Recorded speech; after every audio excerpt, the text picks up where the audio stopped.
Muito boa tarde, bem-vindo à revista da semana, o regresso depois das férias de verão, e aqui estamos para analisar o que aconteceu ao longo desta semana com Silvério Cunha e José Faustino.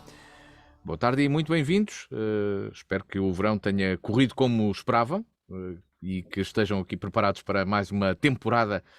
Já vai ser a 12ª desta revista da semana. Silvério Cunha, começo por si. Temos hoje a notícia que confirmou todos os rumores de que era mesmo Fernando Araújo escolhido para CEO do SNS, do Serviço Nacional de Saúde. Foi anunciado pelo Ministro da Saúde. A sede desta direção executiva vai ficar na cidade do Porto e o presidente, portanto, é Fernando Araújo, um médico que dirige até agora o Hospital de São João. Sem surpresas, mas com uma incógnita de saber o que é esta direção executiva, não é? Boa tarde. Ora, muito boa tarde, boa tarde a todos também. Espero que, enfim, o verão tenha sido conforme as expectativas de cada um, o melhor possível em qualquer caso. Bem, esta questão do CEO, eu devo dizer que não conheço nada sobre realmente, vi nos jornais o perfil do Dr. Fernando Araújo. Vi também que antes de escolher, muita gente dizia inclusivamente que seria a escolha mais acertada, e muita gente até dizia que por isso é que não seria, as pessoas anti-Costa diziam não seria a escolha de António Costa, mas enfim, foi considerada uma escolha acertada, saiu já na sequência da ascensão ao poder do novo Ministro da Saúde, e julgo, portanto, que agora, digamos assim, criam-se condições para começar a criar aquilo que eu chamo, uma imagem de funcionamento do que deve ser o SNS, e uma imagem, portanto, que seja suficientemente independente dos poderes públicos, porque, como já muitas vezes disse, eu julgo que certas questões, a defesa, a saúde, a educação, etc., alguns 3, 4, 5 tópicos no máximo da vida de um país, devem ser estáveis, objeto de consenso geral e portanto, para permanecerem no tempo, de contrário, é uma confusão pegada e ninguém se entende. E a instabilidade nestes casos é o pior que pode acontecer. Portanto, eu julgo que é positiva a nomeação dele, é uma pessoa que tem um perfil, dizem como todos muito bons, mesmo quem é, digamos, adversário do próprio governo já constatou que fez uma boa escolha.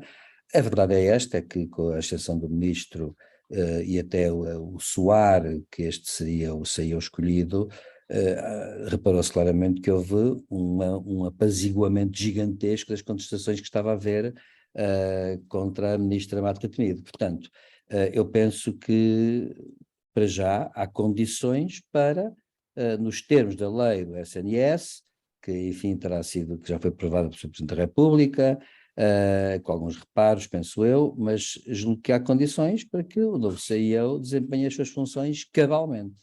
Portanto, eu estou otimista quanto ao futuro, digamos assim, digamos, desta nova função. Resta-me dizer, quanto a ficar no Porto, em Lisboa, eu acho que essas coisas um bocadinho, digamos assim, são coisas um bocadinho, como direi, isto não é descentralizar, claro. Portanto, pronto, diz que é no Porto, tudo bem, mas podia ser em Vila Nova de Mil Fontes ou em Vila Real de Santo António, que eu achava mais piada. Mas pronto, entre Lisboa e Porto, ok, fica no Porto. Não tenho objeções também de maior a Porto. Portanto, quanto a isso, não pronuncio sinceramente. José Faustino, e qual o teu comentário a esta decisão do Governo e à confirmação de um nome que já se falava, ou seja, não houve uma fuga de informação distorcida, foi mesmo Fernando Araújo que acabou por ser o escolhido e por aceitar este convite, e que deverá agora também constituir uma equipa para esta direção executiva do Serviço Nacional de Saúde. Bom, boa tarde a todos. Professor Silvério Cunha, Dias, temos nos visto, professor Silvério Cunha nem tanto, mas aos nossos ouvintes, estamos de regresso, cá estamos para mais, que é a 12ª temporada, espero que ninguém se canse, mas sobre este tema eu estou confuso, não é? Este país cada vez me baralha mais. Eu gostava de ter o otimismo do professor Silvério Cunha, Mas também não estou pessimista, nem estou otimista. Eu não percebo o que é isto. Vamos lá ver. Há o Ministério da Saúde, tem as Secretarias de Estado, agora há uma Secretaria de Estado da Promoção da Saúde, há a Direção-Geral de Saúde, há o INEM, há o não sei quantos, há o não sei que mais. Eu digo não sei quantos, não sei que mais, porque não sei mesmo, não me lembro, não estou para fazer exercícios. E agora, há uma Direção Executiva do Serviço Nacional de Saúde. Depois, num governo que defende a descentralização. Então, o que é feito das ARS? Acabam. Portanto, isto é uma centralização. Descentraliza, vai para o Porto. Dá jeito, até porque o doutor Fernando Araújo, parece que é pessoa competente, não está isso em causa, mas é do Porto. Já houve, no governo passado havia 2 secretarias de Estado que eram na terra de onde eram os secretários de Estado. Portanto, isto é atrapalhada, quer dizer, isto não faz sentido absolutamente nenhum. Penso eu que o Serviço Nacional de Saúde, a sua globalidade e a saúde em Portugal, está muito mal. O doutor António Costa tem alguma razão quando diz que tem aumentado o número de técnicos, que tem lá posto mais dinheiro. É verdade que dentro do regime de austeridade com que ele tem governado o país, seguindo a linha, aliás, do doutor Passos Coelho, como eu tenho dito e repito, porque a verdade tem que se dizer, como havia mais alguma folga orçamental, é verdade, ele tem razão, tem mais algum dinheiro e tem mais técnicos. Só que a gestão é péssima, tem sido péssima, não funciona, porque eles são maus gestores. No tempo do atual gestor da Caixa Geral de Depósitos, ele que o vai pescar, para isso talvez, de certeza, porque ele geriu noutros tempos, no tempo de Passos Coelho, muito melhor, com menos recursos. Isso hoje é uma verdade que não tem qualquer dúvida disso. Não há qualquer dúvida disso. Agora, eu pensava que a reforma necessária na saúde seria dar responsabilidade e autonomia aos hospitais, criar unidades regionais. Eu acho que a nível distrital, através dos hospitais distritais, etc., não sou especialista na matéria, com bastante autonomia para contratualizarem com o Estado, as tais empresas, as entidades públicas empresariais, contratualizarem com o Estado, com os atos médicos para ti, com tudo mais, e ser-te pago isso com total autonomia. Uma espécie das PPPs feitas pelo próprio Estado, ou até mesmo público, parcerias público-privadas, não vejo mal nisso. Mas com bastante autonomia, em que não careça de autorização do Ministério das Finanças. Porque quem manda é o Ministério das Finanças e não o Ministro da Saúde. Isto não é para desresponsabilizar a ex-Ministra da Saúde. Mas eu pensava que íamos caminhar para um sentido num sentido descentralizado, da maior responsabilidade dos hospitais, das unidades de saúde, etc, etc, etc. Não. É criado mais um serviço central, que começa só a trabalhar em janeiro, atenção, para coordenar não sei o quê, não sei, se vai haver delegações do Serviço Nacional de Saúde, se o Serviço Nacional de Saúde é diferente, se os hospitais defendem a direção de saúde, quem é que manda no INEM, quem é que manda naquilo tudo, aquilo é uma confusão tremenda. Eu peço imensa desculpa aos meus caros ouvintes, mas eu estou confuso, eu não percebo, ainda vou ver, ainda tenho essa curiosidade, vou ver se o PRO assenta, para ver se vejo o organigrama dos serviços de saúde em Portugal. Não percebo nada. Mas quem é que manda nisto? É o Ministro das Finanças? É o Ministro da Saúde? São os secretários de Estado?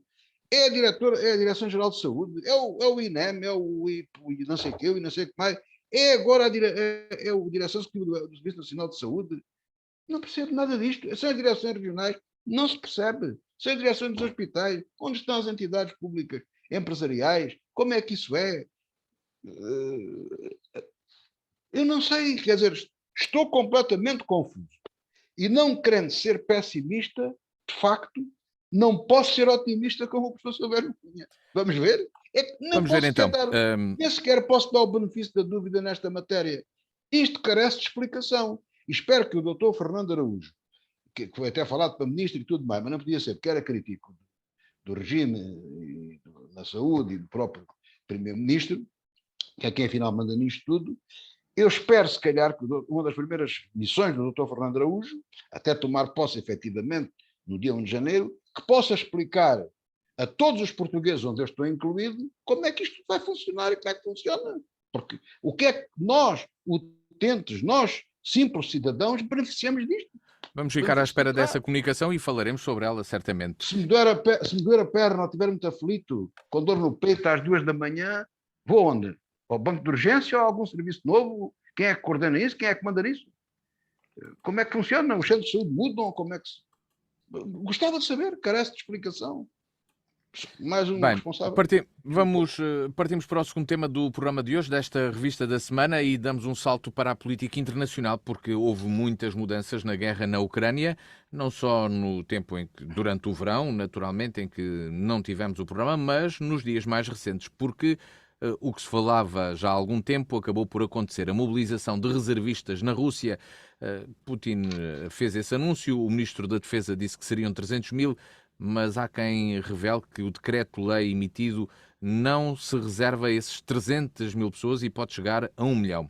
Desse discurso de Vladimir Putin também esteve uma ameaça velada para a utilização de armas nucleares. E foi a primeira vez que o próprio Putin o fez, porque já tinha acontecido pela voz de outros representantes, como por exemplo Medvedev e outras figuras do regime russo. Entretanto, nos territórios ocupados, esta sexta-feira, dia 23, foi iniciado um referendo de anexação, em alguns casos de independência, noutros de anexação à Federação Russa. E a pergunta que se impõe é: para onde é que vai esta guerra que teve tantas mudanças e que não parece ter um fim à vista? Silvério Cunha. Bem, vamos cá ver, vamos começar pelo fim. Claro que é evidente que as guerras só se resolvem quando as partes estão demasiado empenhadas, mas estão penhoradas no próprio conflito. Ou seja, quando as partes, ambas naturalmente, se não será a vitória de alguém, estiverem numa espécie de guerra de posições onde, digamos, não é facilmente que uma desaloja a outra. Nessa altura, claro, chegarão sempre a negociações, isso é inevitável. E aconteceu em todas as guerras, como toda a gente sabe, não é? Foi assim na Guerra da Coreia, foi assim na Guerra do Vietnã, por exemplo. Nessas guerras acaba por ser sempre assim. Agora, claro, a grande questão que se coloca aqui, a meu ver, é, em primeiro lugar, é evidente e óbvio, que agora já ficou claro, que apesar de entrarmos agora no outono e inverno naquela zona, ser tudo mais complicado, mas é complicado para os dois lados. E apesar de, nestes campos de batalha, serem muito voláteis, porque a verdade é esta, é que nós nunca sabemos exatamente aquilo que está a acontecer, porque nem uma parte nem a outra lhes interessa revelar tudo. Mas parece-me claro, obviamente, que os ucranianos pregaram já uma grande partida aos russos, desde o princípio, não só porque aquilo não foi um passeio, como já sabemos, mas também porque, com um bom armamento, os ucranianos têm sabido opor-se com êxito e têm caminhado até, digamos assim, a recuperar alguma coisa. Só que são guerras um bocado de posição, que eles recuperam hoje 3.000 km², mas não está garantido que daqui a 15 dias não percam outra vez. Tudo depende de muita coisa. É bastante volátil aí.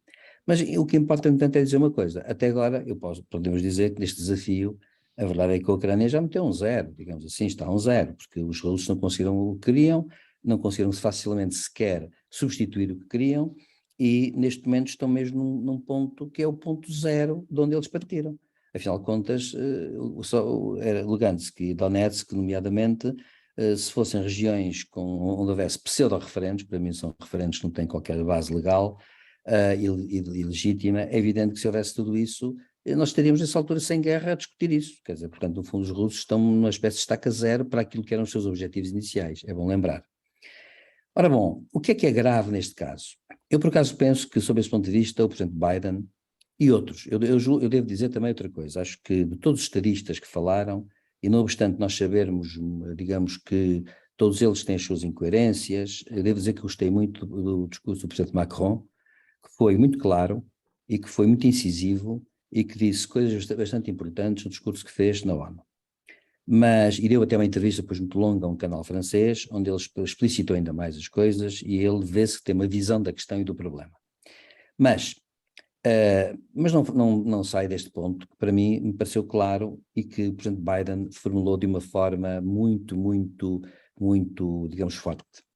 Não se admite em direito internacional, no estado em que nós hoje atingimos, da organização internacional e da própria sociedade internacional, que em parte já é uma comunidade internacional, e a Rússia sabe disso, porque a Rússia também depende dessa comunidade em muitas coisas, não se admite que um membro do permanente Conselho de Segurança invoque o uso de armas nucleares, táticas ou outras.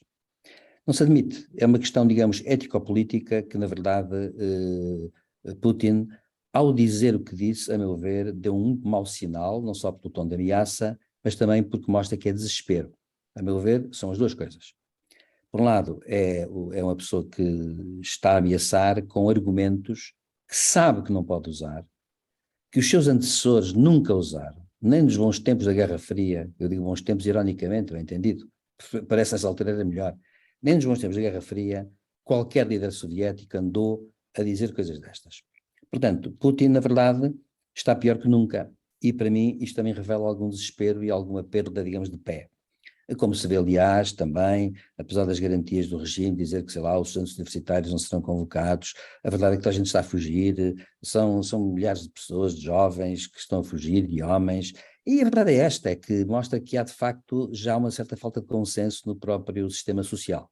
Se essa falta de consenso vai repercutir na política interna, não sei. Não sei porque Putin tem aquilo muito controlado, está a fazer, de facto, recrutamentos na Sibéria, naquelas zonas mais longínquas da Rússia. A Rússia, é bom lembrar, tem praticamente 1/6 do território mundial, e acontece que ele está a fazer ali, não está a mobilizar tanto em Moscou como em São Petersburgo, está a usar ali a gente da Sibéria, da Ásia Central e por aí fora, mas está ao mesmo tempo a perder aliados. Claramente o regime chinês, foi bem claro. Eu assisti, por acaso, houve um canal inglês que transmitiu a maior parte da reunião do Conselho de Segurança em direto, e eu devo dizer que, por exemplo, o embaixador chinês foi claro, não é? A questão da restituição dos territórios não se discute. Erdogan, que tem surgido como aquele homem que está a meio caminho na ponte, já foi claro e disse que aquilo é tudo ilegítimo. E, portanto, nós estamos perante uma situação em que vê-se uma coisa que, em termos diplomáticos, é clara, o que não quer dizer que na frente da batalha se reflita logo, é que ele perdeu apoios, a própria Índia já disse isso, embora seja verdade também, quando Blinken andou nestes últimos dias, antes de ir para Nova Iorque, para o Conselho de Segurança, andou a fazer viagens para alguns países do mundo, por exemplo, quando chegou à África do Sul, sofreu um grande choque, que a África do Sul disse, nós não temos nada a ver com o assunto, não nos aborreçam com os vossos interesses ocidentais e de leste. Nós temos os nossos interesses e, portanto, não contem connosco para grandes solidariedades. Ora bem, quando isto acontece, eu acho que, portanto, estamos aqui uma mistura de coisas, seja como for. Acho que quer Biden, e quem primeiro até falou nisto foi o secretário-geral da ONU, o António Guterres, disseram uma coisa que tem um certo peso, é que hoje a comunidade e a sociedade internacionais já não admitem que uma Rússia, como os Estados Unidos, ou uma China, ou uma França, ou uma Grã-Bretanha, digam que, se for necessário, empregam armas nucleares. Isso é uma coisa que qualquer membro do Conselho de Segurança com direito de veto não pode dizer, até para controlar a situação global. Portanto, Putin está a descontrolar-se a ele mesmo e com isso também está a descontrolar a situação global. Portanto, eu penso que ele, nesse sentido, passou uma marca vermelha que os próprios aliados estão já um pouco interessados nisso. E a China foi clara, já foi clara dizendo que, enfim, a China tem a sua própria agenda, apoia a Rússia dentro daqueles limites, já sabemos, mas a própria China já disse que é inaceitável esta coisa de se interferir na soberania de um país. Portanto, obviamente que nós estamos agora aqui, e com isto termino, nós estamos aqui a entrar numa situação que é um bocado ridícula e que seria, aliás, como disse Macron disse uma palavra, uma expressão que eu acho que foi muito clara e desassombrada. Ele disse assim, tudo isto seria ridículo, daria vontade de rir, se não fosse trágico. Porquê? Porque então ele vai fazer um referendo, primeiro anexo aos territórios, depois vai fazer um referendo, que vai ser um pseudo-referendo, sobre se as pessoas querem ser anexadas, ou se as pessoas querem integrar-se de uma forma ou de outra, e depois diz, se nos ameaçarem nesses territórios, como já são nossos territórios, nós então damos ao luxo de poder responder a uma ameaça existencial do próprio Estado.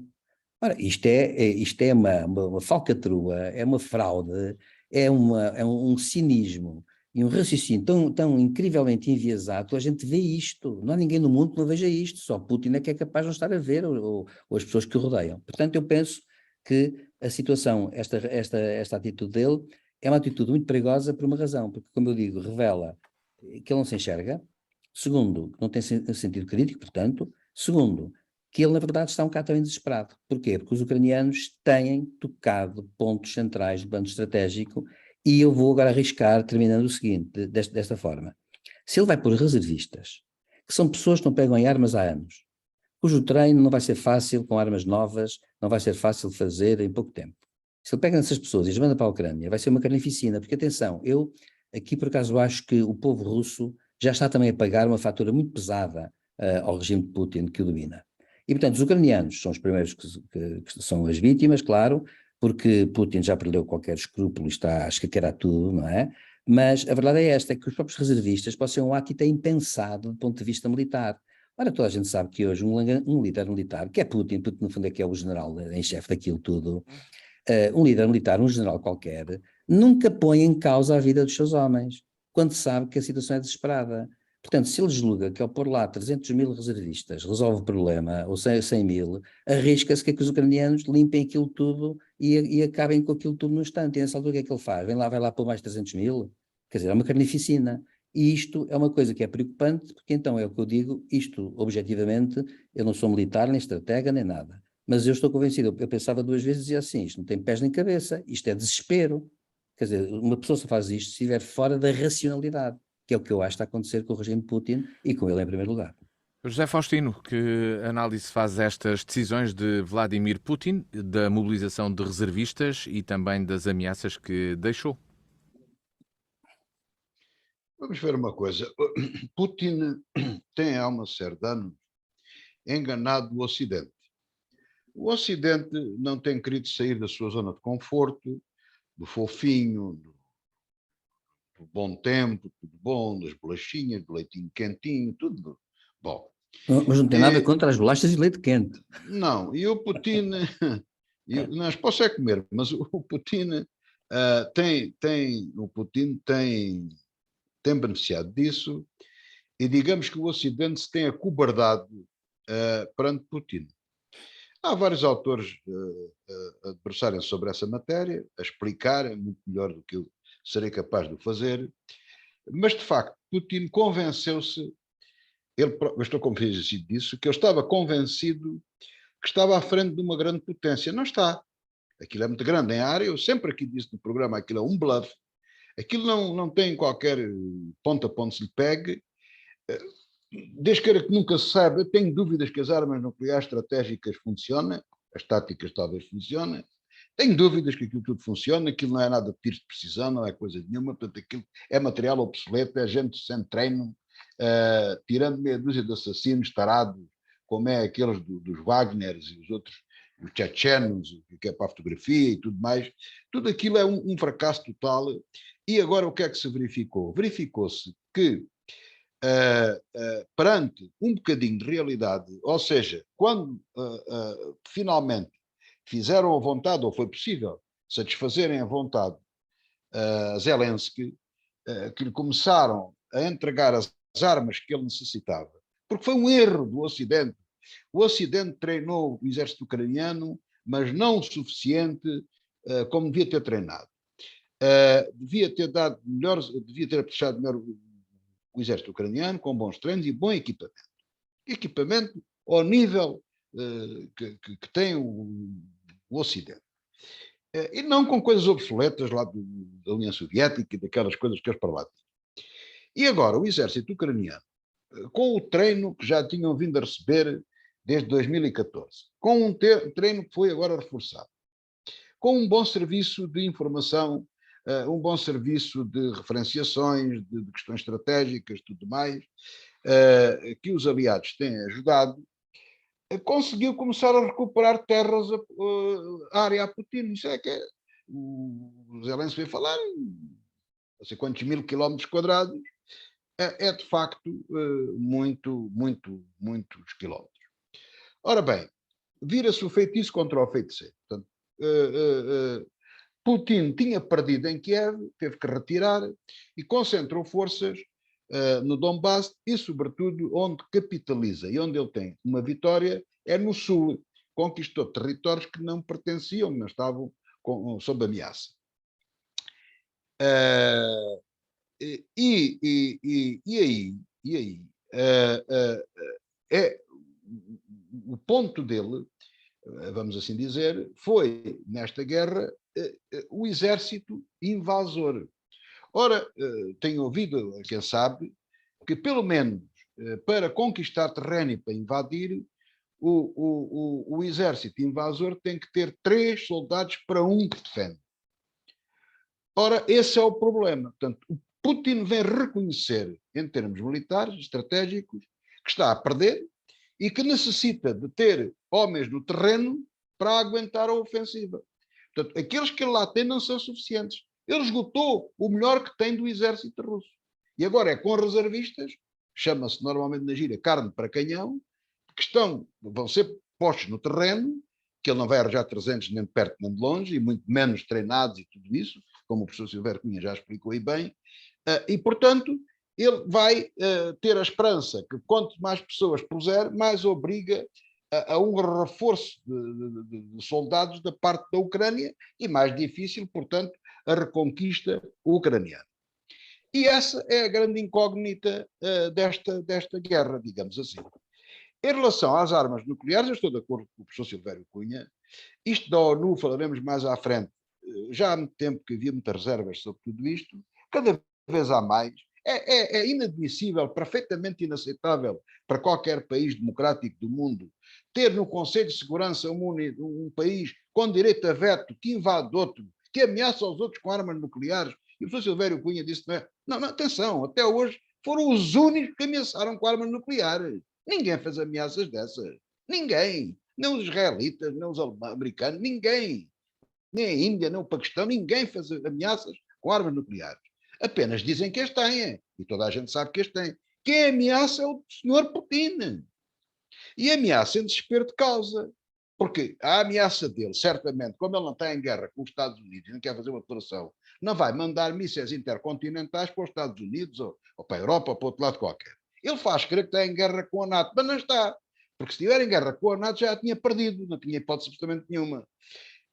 Agora, ele pode recorrer em desespero de causa, é suficientemente louco e desesperado para mandar armar um daqueles mísseis, precisão não tem nenhuma, para o lado de Kiev com uma ogiva nuclear. E aí cria-se um sarilho tremendo e eu não sei qual será a resposta do Ocidente perante uma coisa dessas. Esse perigo, de facto, existe. Agora, todo o cenário é de facto incerto. Porque ele criou aqui uma situação, independente da ameaça, e para terminar, que é a fantochada que está agora a fazer dos referendos lá no terreno, porque se repara. É bom lembrar isto. O primeiro discurso que Putin fez quando invadiu a Ucrânia era para as repúblicas autónomas do Donbass. Ora, uma república autónoma é uma nova república. Agora já está a fazer um referendo para anexar, parece que não há repúblicas nenhuma. Portanto, há uma zona da Ucrânia que ele invadiu que passa para a Rússia. Não há cá autonomia nenhuma. Não há nem independência, nem coisa. Não. Há passado de um país para outro. E, portanto, há esse pseudo referendo, claro que não tem validade em parte nenhuma, que ele quer mais tarde dizer, toda a gente já percebeu, que o referendo com os exilados, com os deportados, com aquilo tudo, e as situações em que estamos, isto é de tal maneira ridículo, mas é verdade, ele vai ganhar, já sabe, vai ganhar, aliás ele fala como sabendo que a vitória é certa, vai depois dizer, isso já toda a gente aí disse, que depois, quando a Ucrânia reconquistar o seu próprio país, está a invadir a Rússia, o que é uma coisa extraordinária. Eu não percebo é como é que países como a China, como a Índia, como a África do Sul e como outros, permitem este tipo de brincadeira, este tipo de gozo, este tipo de larveirice. Isto é uma larveirice pegada.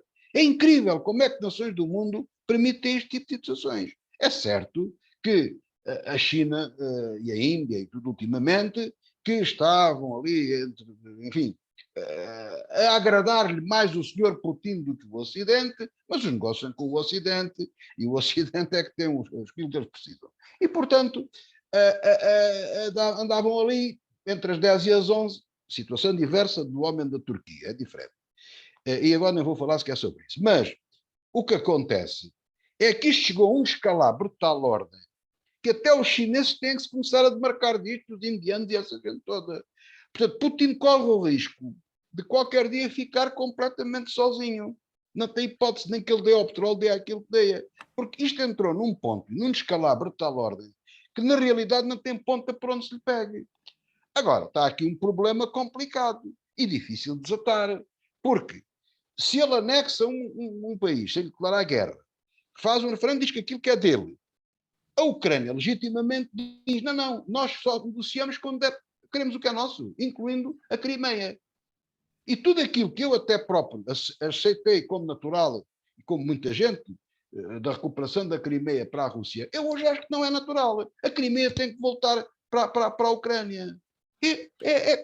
Isto só acaba quando a Ucrânia recuperar os seus territórios todos. Uma E não guerra é que cá, está mais complexa. e não é Então, cá, exatamente, não é cá medo de humilhar o senhor Putin ou qualquer outra coisa. da si- Finalmente, quanto ao problema mesmo, interno da mesmo a Rússia, fechar, Zé Fausto, sim, contra o problema interno da Rússia. Os russos têm que resolver o problema, as outras nações têm resolvido. A própria Ucrânia, em 2014, resolveu que não queria a Rússia, queria a União Europeia, queria a democracia, não queria a ditadura e a tirania. E, portanto, os russos já começam a manifestar, já estão na rua, porque agora deixaram de assistir à guerra de sofá. Agora têm que agarrar nas armas e ir para lá lutar. Os filhos e os pais a ver essas coisas todas. E, portanto, revoltam-se. E os russos, infelizmente para eles, têm que resolver o problema internamente com o Sr. Putin. Porque não pode ser, a gente não pode criticar a invasão da Ucrânia e querer que alguém do Ocidente dê veneno ao Sr. Putin ou qualquer outra coisa, ou que bombardeie o Ou faça Kremlin, cair pelas escadas abaixo, como ou que ele aconteceu caia agora das a um grande escadas, colaborador exatamente, dele. uma casca de banana, isso não existe. Infelizmente, para eles, não é? Tem que ser os russos, a nação russa, a resolver o problema porque precisa de ser resolvido. E aquele homem tem que ser afastado porque é péssimo para toda a humanidade, especialmente para a Rússia. Da situação na Ucrânia, voltamos a Portugal para falar sobre a economia. O Ministro da Economia defende um corte transversal no IRC, mas o Secretário de Estado das Finanças considera que não é esta a altura para fazer grandes mudanças. Que medidas de apoio à economia poderão surgir no próximo Orçamento do Estado? Temos um governo mais à direita, com o fim da geringonça? E por causa das palavras do Ministro da Economia, dentro do PS há quem já fala em descoordenação e bagunça no governo, com as declarações trocadas entre membros do Executivo. Silvério Cunha, aqui é que caminho temos nos apoios à economia e no governo? Bem, eu por acaso eu não creio que seja bagunça, eu creio que o que há é outra coisa, é que os ministros, tendo uma visão diferente, estão a falar de coisas um bocado diferentes também, até porque eu há dias, já não sei bem onde, na televisão, no canal de televisão, foi mostrada a percentagem de empresas que de facto pagam IRC e é pouco mais de metade, penso eu. E portanto estamos a falar de um universo que é de outro tipo, não é? Professor, agora, e também não se falasse aquilo por conta e o especial por conta, que era para acabar, mas não acabou. Claro. Eu devo dizer que tenho muitas dúvidas daquele número. Muitas dúvidas. Bom, Muitas. enfim, mas foi o número que foi dado, mas Mas aliás foi depois da pandemia, atenção. é verdade. Agora, a questão que se coloca é um bocado esta, é que eu não penso que seja uma questão de direita ou de esquerda, eu acho que é uma questão aqui que se vai resolver no plano europeu, conforme os interesses da própria Comissão Europeia e para onde for a maioria. Porque no fundo a questão pensa assim, Portugal está metido numa camisa, está entre a espada e a parede, evidentemente, tem a dívida por um lado, por outro lado tem a crise, por outro lado tem, enfim, tem muita coisa para onde tratar internamente, embora eu tenha visto nos jornais ontem à noite, que o governo tem ainda uma folga de 1.800 milhões de euros para poder, sem drama, poder gastar nisto ou naquilo, mantendo as suas reservas, digamos assim. Agora, a questão que se coloca é um bocado simples e é esta. Eu não penso, com toda a franqueza, que isto seja uma questão que seja relevante no plano interno, puramente interno, ou seja, dirigida, digamos, do plano interno para o plano interno. Isto vai ter que ser feito a reboque do que determinar a Comissão Europeia e até o próprio Banco Central Europeu. Como se sabe, o Banco Central Europeu só apoiará os países do plano da dívida, os países que tiverem as contas certas, nessa altura estarão ao abrigo da compra de dívida pelo Banco Central, portanto Portugal não pode sair daí. Logo, as medidas são medidas que, dinheiro de medida, já estão escolhidas, já estão previamente escolhidas, agora é uma questão de fazer contas mais para aqui ou mais para lá, mas a verdade é esta, a manta é estreita e só eventualmente, por um acaso milagroso que não está para acontecer, só se a Comissão Europeia tivesse de repente um ataque digamos, divergência política completa e resolvesse fazer tudo ao contrário e tudo diferentemente. As receitas são as mesmas e, portanto, o governo português não vai poder escapar disso e não há hipótese de escapar disso. Portanto, eu penso que é um bocado isto que vai acontecer. Agora, ser transversal ou ser transversal, eu já disse aqui, acho que um país de pequenas e médias empresas, sobretudo, deve apoiar os pequenos e médios empresários, muito francamente deve apoiar, porque eles fazem parte do tecido social e são muito fortes na manutenção do tecido social. Portanto, essa é uma questão que é insufismável e a mim parece-me que provavelmente esses têm que ser apoiados mesmo. Talvez seja essa a perspectiva do Costa Silva, do ministro Costa Silva, que ao olhar para a economia, olha para esta economia real, digamos assim, em que estamos mergulhados.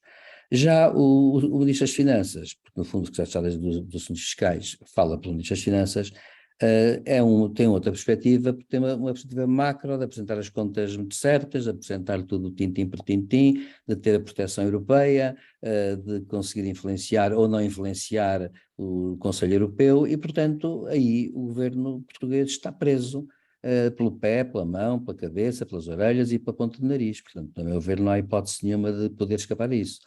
Por conseguinte, eu julgo que não é propriamente uma questão de divergência governamental. Não é, eu sinceramente penso que não é. Penso que são duas visões da economia diferentes e em que um dos ministros, como tem um assento importante no Conselho Europeu, saberá mais qualquer coisa do que o outro. Agora, é uma descoordenação num aspecto, isso sim. Eu, sinceramente, acho que o Primeiro-Ministro anda com dá uma espécie de à vontade aos ministros para terem um discurso sobre questões centrais que devia ser de facto um discurso unificado. Portanto, os ministros, até o Conselho de Ministros adotar determinadas resoluções, por isso simplesmente não deviam falar sobre certas questões. Isto aplica-se desde o Pedro Nuno Santos, aplica-se a todos sem problema nenhum. E, portanto, acontece que isto dá aquele aspecto de efetivamente haver divergências. Na minha opinião, não há divergências por uma razão muito simples, que eles vão de reunir e hão de fazer as contas em cima da mesa e hão de chegar às conclusões que são as comuns, porque neste governo não vejo que haja pessoas muito diferentes umas das outras e que as perspectivas macroeconómicas sejam muito diferentes umas das outras. Portanto, eu julgo que é uma questão de má comunicação e acho que o António Costa, o único defeito que eu lhe aponto, sinceramente, é de, sendo maestro, parece que não tem ordem na orquestra e, portanto, põe uns violinistas a tocar, depois toca o violoncelo, depois toca o pianista e depois dizem umas coisas diferentes e depois no fim ele vem dizer, afinal, quando não é nada disto, é outra coisa qualquer, eu posso, quero e mando. Isso, a meu ver, dá uma má imagem do governo, indiscutivelmente, mas não penso que corresponda digamos, e com isto acabo, corresponda a uma espécie de, digamos assim, fissura, digamos assim, no governo. Penso que a esse nível os dois ministros são bastante iguais. Penso é que estão a fazer cálculos diferentes e a falar para públicos diferentes. E, portanto, e com preocupações diferentes. E, portanto, eu acho que é um bocado isso que está a acontecer. Vamos ver o que é que vai ser com o Orçamento Geral do Estado e aí se verá, efetivamente, qual é a decisão que efetivamente o Governo toma. E é isso que António Costa só se preocupa com isso e anda por aí preocupado com isso. Repito, é mau para o Governo esta história desta, digamos, falta de concertação no discurso.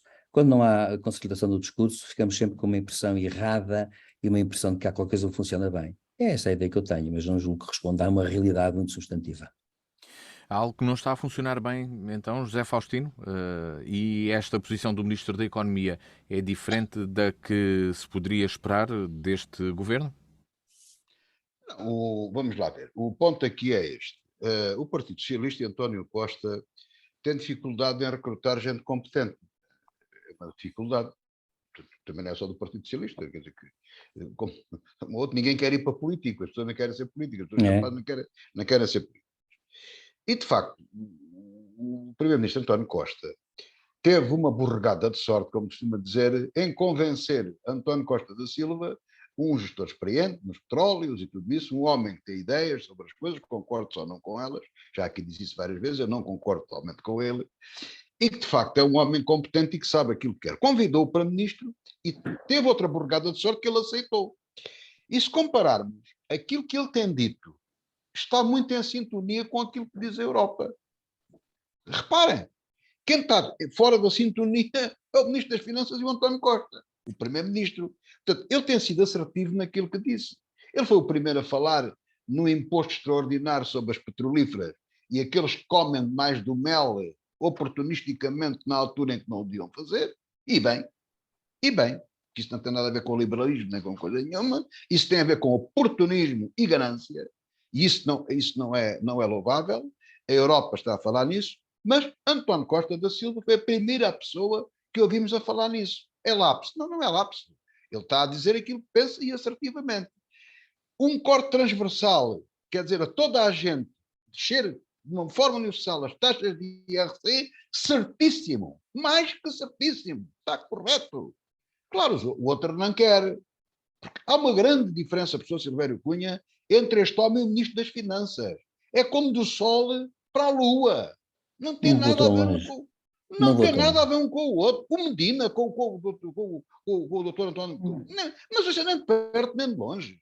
O outro homem é um tecnocrata, se quisermos, é um homem experiente e é um homem, sobretudo, sério politicamente. Medina é um funcionário político, é um homem de mão do António Costa e um contabilista. É aquilo que faz e que tem que seguir a política de austeridade que o governo tem seguido, e bem, só mal porque não diz o que é que está a fazer, mas que não conserta, e estou de acordo consigo, não consertam internamente as coisas para que possa, de maneira que permita que falem a uma só voz. Agora, aquilo que foi dito pelo Ministro da Economia está certo, porque ele conhece o terreno do ponto de vista da economia. O doutor Medina não conhece nem do ponto de vista, nem de coisa nenhuma. Foi um mau presidente de Câmara, este é que é o ponto. E que foi promovido a Ministro das Finanças.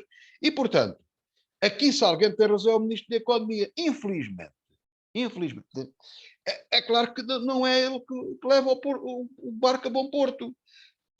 Se nós quisermos, vamos falar sobre o aeroporto. Mal ou bem, o Ministro das Infraestruturas, que não é flor que se cheira, na minha opinião, e que está ali naquela situação, mas foi capaz de tomar uma decisão que não vai andar longe daquela que se vai decidir mais tarde. O problema é que António Costa não é capaz de decidir, porque ele é um taticista, é um oportunista que só joga em função das suas próprias vantagens políticas. Esse é que é o ponto. E, portanto, ele nunca consegue decidir, demora sempre tempo. E de maneira que será, e o professor Silvério Cunha aí mais uma vez tem razão, estou de acordo consigo, será no fundo como a Europa disser, porque ele tem que se acertar com a Europa. Mas já que estamos a falar com a Europa e na Europa, temos, parece que a felicidade, às vezes, isto parece que Deus escreve direito por linhas tortas, como costuma dizer.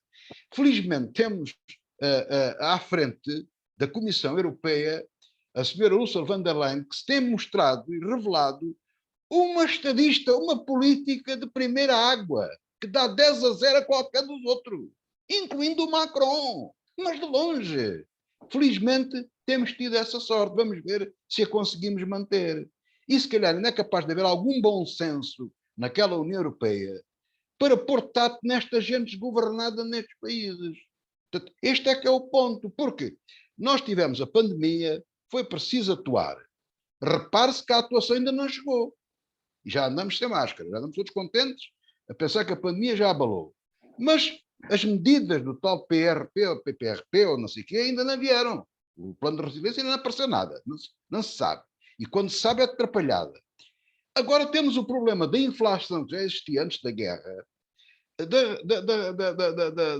da depressão económica e tudo isso que a guerra agravou, e não temos medidas. E quando alguém apresenta medidas, boas ou más, está fora da caixa, como agora costuma dizer. Portanto, resta-nos ter ainda alguma estadista como Ursula von der Leyen na União Europeia, que ponha algum tato naquelas cabeças e que Portugal siga a União Europeia mais ou menos no bom caminho. Mas cada caso é um caso.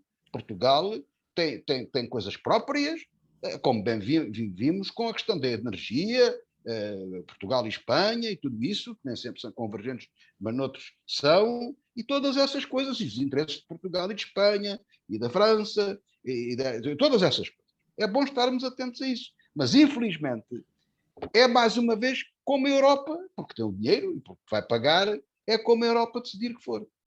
É que vai O ser. que ainda não há também é novo aeroporto e há novas discussões à volta Se calhar, disso. se calhar Depois, vai ser a Europa que tem que decidir. depois de várias notícias até sobre a intenção de empresários construírem um aeroporto em Santarém, o Primeiro-Ministro e o Presidente do PSD reúnem-se esta tarde, sexta-feira, na altura em que estamos a gravar o programa.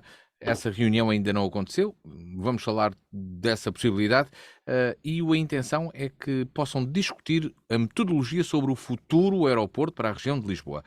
O líder do PSD revelou uma carta que enviou ao Primeiro-Ministro, onde coloca diversas condições para haver um acordo sobre essa metodologia.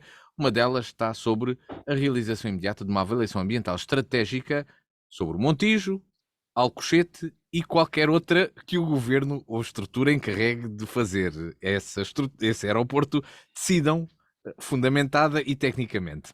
Exatamente. Ou seja, Silvério Cunha, tudo na mesma. Será? Olha, é assim, eu vou começar por dizer que a reunião que está prevista é hoje às 17h30. A seguir, dava vontade de rir, e não tinha mais nada para dizer, por uma razão, porque isto é a coisa, isto por acaso, eu não sei como é que no estrangeiro, quem conhece este dossiê, como é que há de pensar nele. Porque isto é uma coisa que tem 50 anos já, não é? Já se fala há 50 anos pelo menos, acho que em 69 se punha a questão, e portanto agora a questão que se coloca é esta, portanto já tem mais de 50 anos, aliás, porque em 69 colocou-se o primeiro problema. E a questão é simples, é esta, é que nós já andamos em todo lado, por todo lado, sem nunca se escolher nada. E agora o ridículo, que eu acho que é por acaso uma coisa que os dois partidos, isto é, o PS e o PSD, porque o governo, enfim, é do PS, prestaram-se a uma coisa um bocado ridícula, que é fazer uma reunião para ver se assentam numa metodologia que depois vá perceber qual será então o sítio. Nós não estamos, portanto, na estaca zero, nós estamos na estaca -1. Portanto, nós estamos já submersos pela água, não sei se a água da burocracia, se a água de uma certa estupidez, porque política pode acontecer, não é? Os líderes muitas vezes não sabendo o que é que fazem, o que é que resolvem, fingem que fazem, vão andando com algumas coisas a pensar no assunto, anda-se à volta e, como se costuma dizer, faz sempre uma comissão, não é? Ora bem, aqui acontece um bocado a mesma coisa. Portanto, nós estamos numa estaca já negativa, menos qualquer coisa, para pensar num problema em que já se anda a pensar há 50 anos. E depois com decisões que deram muito que falar na nossa sociedade. Eu vou lembrar que houve até divisões na altura, isto há uns 10 anos, para aí, houve debates na televisão, houve isto, houve aquilo, houve aquilo outro, houve artigos escritos em jornais por especialistas no assunto, já se pronunciaram todos de um lado, os ecologistas também, e afinal de contas não se faz nada. Portanto, é um bocado ridículo, devo dizer, para os dois partidos, infelizmente.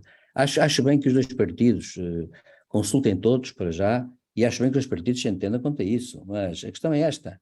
Isso devia ter ocorrido talvez há 25 anos, não sei, porque a verdade é esta, é que então, vão-se entender quanto a uma metodologia onde ainda vão discutir a agenda dessa metodologia. No fundo, o que está aqui em causa ainda é isso. Não é discutir a metodologia, vão discutir qual vai ser o conteúdo da agenda dessa metodologia. E começam hoje às 17h30. Só posso desejar-lhes muitas felicidades e querer que, de facto, se assentem uma vez por todas em qualquer coisa. Mas realmente eu não posso dizer mais nada porque eu lembro-me que, digamos, enquanto cidadão, lembro-me de ter assistido a debates na televisão, li artigos de jornal, porque eu não sei nada do assunto, e portanto li artigos de jornal de pessoas que, enfim, eram especialistas, uns contra, outros a favor, uns para aqui, outros para acolá, e no meio disto tudo parece que não aconteceu nada. Portanto, parece que ninguém sabe nada, voltamos todos a ser ignorantes, véu da ignorância completa por cima de toda a gente, então agora discute-se uma agenda que vamos ver como é que vai ser discutida, porque isto agora vai também, só espero uma coisa, que os partidos não entrem com quesílias puramente eleitorais, porque se entrarem, nessa altura estão a prestar um mau serviço ao país e eu acho que realmente será péssimo. Mas a verdade é esta, já é ridículo, será péssimo nessa altura, agora já é ridículo e muito mau, para não dizer péssimo, todo este atraso e é ridículo um bocado este argumento. Os dois partidos entenderem-se quanto este argumento é uma coisa que dá vontade de rir, muito sinceramente, e eu acho que eu já estou cansado, sinceramente, já estou cansado. Talvez a ideia seja essa, cansar toda a gente, para que nestes dias tomem uma decisão qualquer e já ninguém ligue. Pode ser que seja assim. José Faustino, e aqui será que desta vez se vai acender alguma luz sobre a construção do futuro aeroporto? Não, não, não, porque nem o PSD, nem o PS têm soluções, nem querem resolver nada, não é? Portanto, e eles são parceiros neste erro que se lavrou, porque houve tempo, isto resumidamente mais ou menos, o professor Silvério Cunha tem razão, tempos todos, é verdade, isto foi mais que discutido, isto deu debates, deu estudos, deu tanta coisa. E depois desses estudos todos, chegou-se praticamente à conclusão, uma coisa consensual, que, ponto número 1, o aeroporto da Portela tem que mais tarde ou mais cedo desaparecer de Lisboa, porque aquilo é um perigo que ali está. Mais cedo, mais cedo. O mais cedo possível, mas mais tarde ou mais cedo. Ponto número 2, deve ser feito um aeroporto novo, a distância razoável de Lisboa, enfim, dentro das condições mínimas, tentando-se aproveitar aquilo que hoje é um novo conceito, ou na altura era, da cidade aeroportuária, tal. Terceiro, que o melhor sítio para o fazer era Alcochete e aquele que menos inconvenientes que tinha, desde logo, porque era feito em terreno público. E, portanto, essas conclusões estavam feitas. É verdade, foi o governo de Passos Coelho que, em desespero de causa, e perante o não entendimento, digo eu, com a Vinci, com a ANA, portanto, quem tem a concessão dos aeroportos, porque o tempo foi passando, e a Portela ia enchendo, com a questão do turismo. E havia necessidade de fazer obras na Portela, e os outros diziam, a gente faz obras na Portela, como temos feito, mas queremos garantias do outro aeroporto. E queremos ganhar dinheiro, não queremos perder dinheiro, porque um novo aeroporto é um grande investimento. E então, em desespero de causa, o governo de Passos Coelho decidiu Portela mais um, que era o Montijo, que é um grande disparate, diga-se de passagem. António Costa agarrou na ideia, é verdade, ele gaba-se disso, e deu continuidade ao disparate. E depois viu-se que o disparate era tanto, porque começou a bater em vários sítios, andou-se a discutir questões ambientais, 30 por uma linha, quando Alcochete tinha todos os luz verde ambiental em todos os aspectos, todos os estudos aprovados, até ao dia 31 de dezembro do ano passado. Estava tudo pronto, tudo aprovado, era só começar a obra. Andavam a estudar noutros sítios. E, portanto, chegámos a este ponto em que chegámos. E agora, para baralhar, vêm uns empresários individualmente fora da área de influência da ANA ou da Vinci e dizerem que querem construir com dinheiro, sem dinheiro nenhum do Estado, eles investem em tudo em Santarém. Eu acho que essa possibilidade deve ser dada, mas de qualquer forma não deve prejudicar a hipótese de Alcochete. Quer dizer, não tenho dúvidas nenhuma, não sou eu que gosto ou que quero, foi a conclusão consensual a que se chegou no país, as várias forças políticas, dos especialistas. Eu ouvi mesmo muita gente, muitas horas de debate, e de facto é Alcochete.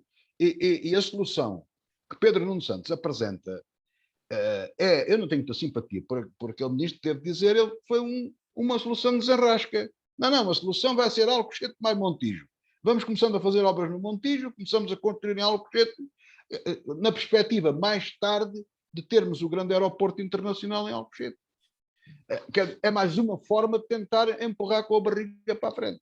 Agora, de facto, junto-me ao professor Silvério Cunha, a rir-me, porque isto dá vontade de rir. Quer dizer, andamos a discutir a agenda, o governo pode fazer estudos ambientais em tudo o que tem tudo o que mexa. Pode começar em Faro e acabar em Viana do Castelo, vão fazendo estudos, não é? As empresas que fazem isso devem agradecer. Não faz sentido absolutamente nenhum. Quer dizer, dois líderes que se juntam para chegar a um entendimento. Também estou de acordo que deviam alargar mais a discussão a outros partidos e tudo mais, mas pelo menos estes dois deviam decidir rapidamente, mas muito rapidamente, Alcochete, Montijo, uma decisão. Vamos trabalhar todos para o mesmo sentido. E a decisão correta não pode ser outra que não seja Alcochete. Tudo o resto é erro atrás de erro. Vamos chegar sempre juízo de dar possibilidades à iniciativa privada de fazer aquilo que pretende fazer em Santarém. Do aeroporto vamos para a reunião da Assembleia Geral das Nações Unidas, onde Portugal e os Estados Unidos, e agora dois temas finais muito sintéticos, para uma leitura muito sintética, foram dois dos países que defenderam o alargamento do Conselho de Segurança da ONU a países do Hemisfério Sul. É algo que já era falado há algum tempo, porque os representantes no Conselho de Segurança são os 5 vencedores da Segunda Guerra Mundial, algo que, de acordo com estes países, já não faz sentido nesta altura. Será esta uma oferta aos países que também têm sido menos críticos da Rússia neste momento, nomeadamente o Brasil, a África do Sul, a Índia, mas também a China, Silvério Cunha? Bom, é evidente que a questão da reforma do Conselho de Segurança é muito importante e é evidente também que convém alterar talvez até o estatuto, inclusivamente a questão do direito de veto, ser só limitada a certas, o Biden aliás disse isso, o direito de veto ser limitado só a certas questões e no resto ser por maioria, e alargá-lo. Claro que o grande problema que se põe com o alargamento é que terá que ser proporcional relativamente aos continentes. É assim, aliás, que os outros membros são escolhidos, não é? Regra geral, são 10 dos 5 continentes, 2 por cada um. E por isso é que, obviamente, por exemplo, faria todo sentido que o Brasil, o México ou a Argentina fizessem parte do Conselho de Segurança. A África do Sul, sim, e a Índia, naturalmente, e o Japão. Deviam também fazer parte do Conselho de Segurança. E até, eventualmente, a Alemanha, na Europa, pelo menos. E acontece que eu acho que isso, no entanto, implica já um Conselho de Segurança muito maior, um Conselho de Segurança mais complexo, com outras funções e possivelmente uma forma de funcionamento, regimento, digamos assim, como se costuma dizer aqui em Portugal, um regimento interno que fosse totalmente diferente, o que implicaria a tal ideia de as deliberações do Conselho de Segurança só poderem ser suscetíveis de veto absoluto em certas circunstâncias e não outras. Isso é uma questão que demorará, digamos assim, a estabelecer. Portanto, a solução mais simples seria incluir mais um ou dois países. Portugal sempre teve na sua política externa a ideia de pôr o Brasil. O Brasil é verdade, o Brasil é um grande país, é um país do futuro, é um país continental, é um país que pode vir a ser uma superpotência. Eu diria assim, se pensasse em 3 países, pensaria no Japão, melhor, eu pensaria em 4 países, vou ser franco, pensaria na Alemanha, no Japão, na Índia e no Brasil. Sem pôr-lhe parte outros, naturalmente, que têm também, são importantes. A África do Sul, mas a África do Sul é menos importante, sob esse ponto de vista, e por conseguinte seria uma coisa desse tipo. Mas mesmo assim, seria muito. Portanto, julgo que é importante mudar o sistema, porque ele como está a ficar inoperativo. Agora, deve mudar o sistema, mas deve realmente incluir-se mais países do Hemisfério Sul ou países diferentes, porque, de facto, digamos assim, a Segunda Guerra Mundial já lá vai há muito tempo e acontece que, queremos ou não, o paradigma político internacional mudou e está em construção. Ora, mais vale que as instituições que compõem o sistema, digamos assim, atual, se reformem, se autorreformem, do que de repente colapsem e nessa altura ninguém sabe o que é que pode acontecer, até porque pode acontecer qualquer tipo de irracionalidade de escolha. Portanto, a mim parecia-me racional o nível de desenvolvimento, a estabilidade política, digamos, a sua representatividade a nível mundial, e portanto eu andaria por aqui e não iria muito mais longe. José Faustino, é uma reforma necessária e este é o momento para ela? Não, Estou, estou de para que os acordo. ouvintes se contextualizem, estou a falar da reforma do Conselho de A Segurança das O Nações Conselho Unidas. de Segurança, o Conselho de Segurança e toda a ONU naturalmente tem que ser reformado e tem que ser tudo revisto, e o Conselho de Segurança especialmente. Mas eu acho que esta não é a altura indicada. Esta não é a altura indicada. Estamos em guerra, Sim, claro, é um evidente. membro do Conselho Permanente tem direito de veto, que é a Rússia, que é um país agressor, e este não é o momento. Não é o momento. Claro, vamos lá ver, todos os momentos são bons para falar das coisas, pode sempre falar, não se paga nada por isso, mas não é momento para decidir, estamos muito longe disso. Que tem que haver mudanças, tem. E portanto eu não adianto mais porque estamos muito longe, não temos agenda para uma coisa dessas, na minha opinião. E é um erro tremendo se pensar avançar por aí, neste momento. Do discurso e do que se pensa na Assembleia Geral das Nações Unidas, terminamos o programa a falar do funeral de Isabel II, que aconteceu no início desta semana, juntou mais de 500 líderes mundiais em Londres, em funções durante 70 anos, o que leva a esta admiração pela monarquia britânica e também que a herança deixa Isabel II ao seu filho, o rei Carlos III. Isto tudo, claro, de uma forma ultra telegráfica, Silveira Cunha. Muito sinteticamente, eu penso que é assim, eu sou republicano, portanto estou à vontade para falar. Eu admiro a Rainha Isabel II, embora naturalmente o seu reinado seja mais do que a figura. Portanto, acho que agora é que se abre a porta a muitas investigações sobre o que foi, o que deveria ter sido e o que não foi o reinado dela. Seja como for, o reinado dela teve 70 anos e, por conseguinte, é interessante verificar o seguinte, ela introduziu, na realidade, um elemento de estabilidade e um elemento muito forte, digamos assim, de estabilidade no seu país. E a maior parte das pessoas, no fundo, viram-se sempre com ela, e por isso é que houve um tão grande desgosto coletivo com a morte dela, enfim, embora naturalmente haja opiniões divergentes. Devo dizer ainda o seguinte, ao contrário do que se pensa, ela inaugurou no plano, digamos assim, da política britânica, em que ela é uma soberana que não tem poderes e que, portanto, só pode dar conselhos, mas ao que se diz, ela estabeleceu um sistema, uma relação com os primeiros-ministros que foi muito assertivo e muito firme, e foi constante. Dessas conversas não podia haver qualquer, digamos assim, qualquer leak, qualquer boato, qualquer pequena notícia que saísse dessas conversas. Isso, como se diz, no entanto, apesar de tudo, com o tempo, ela teve 15 primeiros-ministros, com o tempo foram-se sabendo algumas coisas. Soube-se, por exemplo, que ela sempre gostou muito de Churchill, que foi o primeiro-ministro que, no fundo, a ajudou a ser rainha, sempre teve melhores relações com uns do que com outros, e hoje sabe-se uma coisa, não se sabe em que termos e como. Ela teve sempre o poder de, digamos assim, dar conselhos fortes aos primeiros-ministros e discordar de medidas do governo. E ela exerceu, portanto, nos bastidores, exerceu de facto uma influência maior do que se pensa. Não foi uma pessoa inerte. Primeiro ponto. Segundo ponto, e sintoma disso, ela conseguiu uma legitimidade tal que eu gostaria de lembrar um pequeno facto. Como se sabe, a Inglaterra, enfim, com a Irlanda nunca teve relações fáceis. Houve aquele problema todo dos anos 60, 70, 80 e 90 com o IRA, na Irlanda do Norte. Foi conseguida a paz, que ainda está, enfim, frágil. Ela, no entanto, entretanto, em 79, o tio dela, Lord Mountbatten, foi, digamos, chacinado através de uma explosão no seu iate provocada pelo IRA, e acontece que Isabel II teve duas atitudes que passaram muito despercebidas. Eu vi muito a BBC nestes dias, porque eles tiveram muitos documentários, mas houve duas notícias que eles deram, mas também não desenvolveram.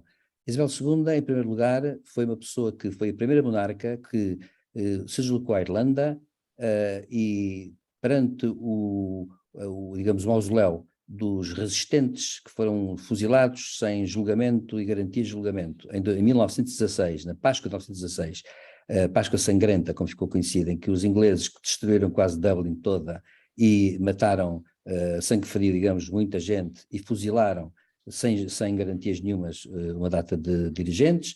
Acontece que ela foi pedir desculpa e depois uma coroa de flores. Foi a primeira vez que isso aconteceu, e isso em dois países muito difíceis. E também aconteceu uma coisa curiosa, é que o IRA pediu desculpas formais a Isabel II por ter assassinado o tio dela.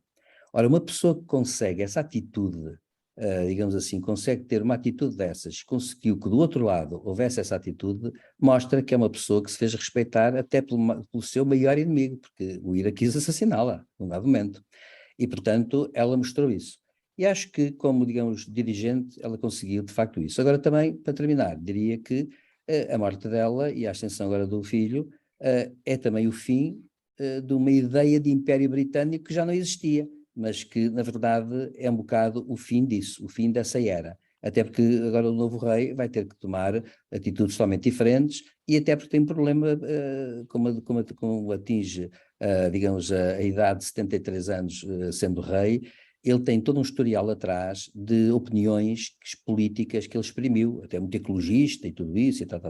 Ele até falava com as plantas, segundo ele diz, e acontece que isso ele agora vai ter que se conter, ou então vai iniciar um novo tipo de relação com o poder, não sei. Mas a verdade é esta, é que vai tudo mudar, nunca mais vai voltar a ser igual. Agora, claro, uma rainha como ela é uma daquelas rainhas que aparece só de quando em vez. Desta vez é a primeira vez, aliás, porque o único reinado que se pode comparar é o de Luís XIV, mas ele começou aos 12 anos a ser rei e, portanto, reinou 72 anos. Para este efeito não conta. Portanto, a Rainha Isabel é um exemplo sem exemplo nenhum. É um modelo único que até hoje aconteceu. José Faustino, A Rainha Isabel para II concluirmos. rapidamente foi de facto e ficará como marco na história, tal como ficou a primeira Isabel I, Isabela Sim. I, Outras razões. por outras razões, e como a Rainha Vitória. Agora, eu penso que o rei Carlos III, portanto, seu filho, dará continuidade perfeitamente, está à altura de dar continuidade ao trabalho da mãe, é um estadista, é um rei preparado, demorou muitos anos a ser preparado, nasceu para ser rei, praticamente, quase,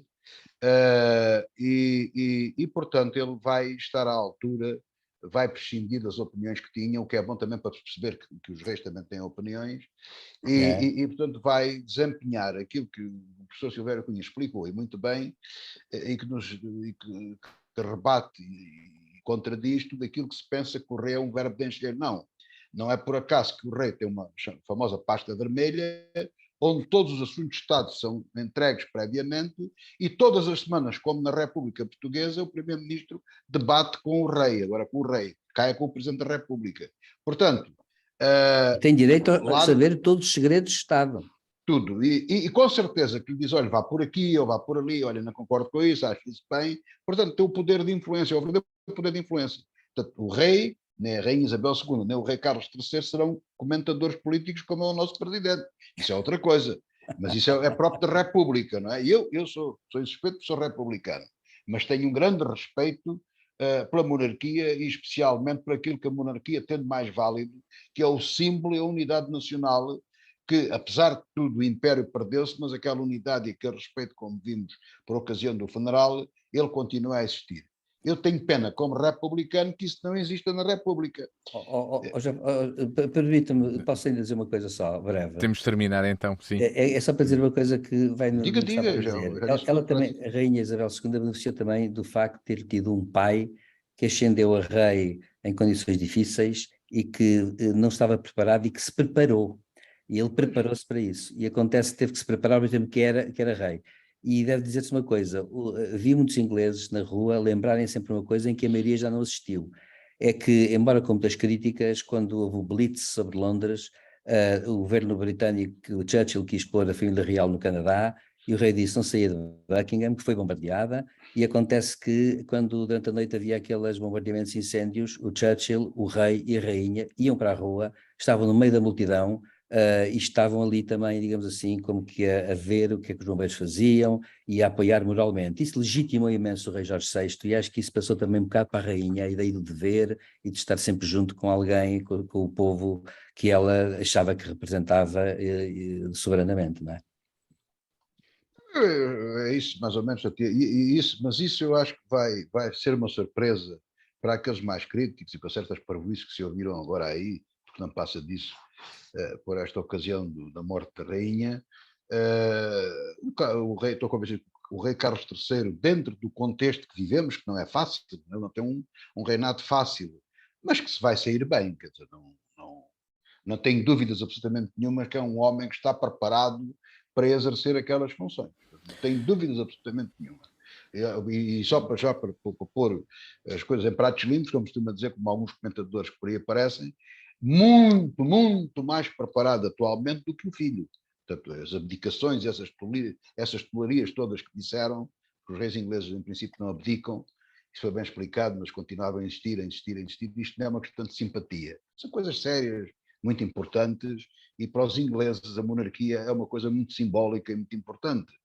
E há que respeitar isso, para que nós sejamos também respeitados no nosso regime republicano. Bem, e assim chegamos ao final desta revista da semana com José Faustino e Silvério Cunha. O encontro está marcado consigo para de hoje uma semana, sempre à sexta-feira às 18 horas e sábado às 14.